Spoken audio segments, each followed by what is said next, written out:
Hello, fourth graders. Today we're going to revisit the book Monkey Trouble. I'm going to show you how to identify key ideas and details by stopping to ask and answer literal questions when you read a text.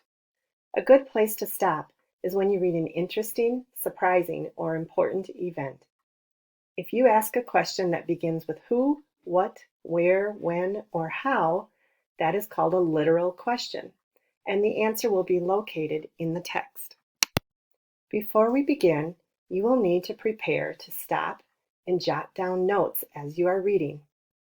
You can copy and complete this chart on a piece of paper or in your notebook, or you can use the Monkey Trouble PDF that is attached below on this page, and you can complete that chart in Notability.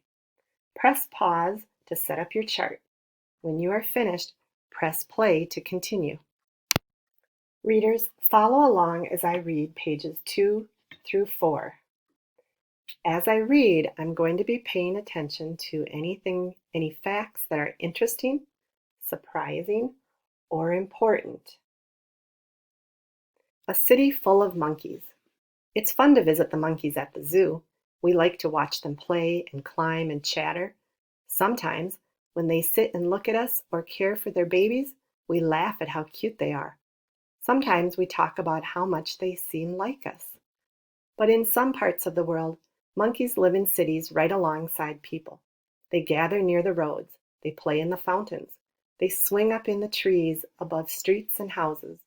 It may sound fun to have monkeys all around you, but in some places, it is not fun at all. In New Delhi, India, thousands of small rhesus monkeys live in the city.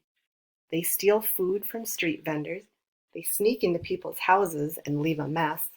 They climb up and damage power lines, knocking out electricity. Sometimes they threaten and even bite people. It's a big problem. Lots of people would like to just get rid of the monkeys. Remember I told you when you read something interesting, surprising, or important, stop and think about that fact and ask yourself a question.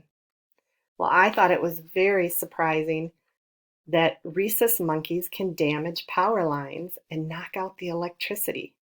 That really surprised me. So I'm going to stop and think about a question. And my question is, what are some things monkeys do that cause trouble? And since that's a literal question, I can find the answer right in the text. I can see that they steal food from street vendors, they sneak into houses and leave messes, they damage power lines, they knock out electricity, sometimes they threaten and even bite people. The part that really surprised me was that they get into people's houses and damage power lines. So I'm going to go to my chart now and record my thinking. Here is our Monkey Trouble question and answer chart. As you can see in the first column, I wrote down that I read section or pages 2 through 4. My question was, what are some things that monkeys do that cause trouble? And my answer was, monkeys sneak into houses and make messes. Monkeys damage power lines and knock out electricity. Pause this video so that you can copy this information into your chart. When you're done, press play to continue. Now that you practiced writing questions and answers with me, it's time for you to try it on your own. You are going to read pages 8 through 14, and when you read an interesting, surprising, or important fact, you are going to stop and write a question in your chart, and then write the answer in the chart to complete this chart. There will be more directions for you in the next section of this lesson.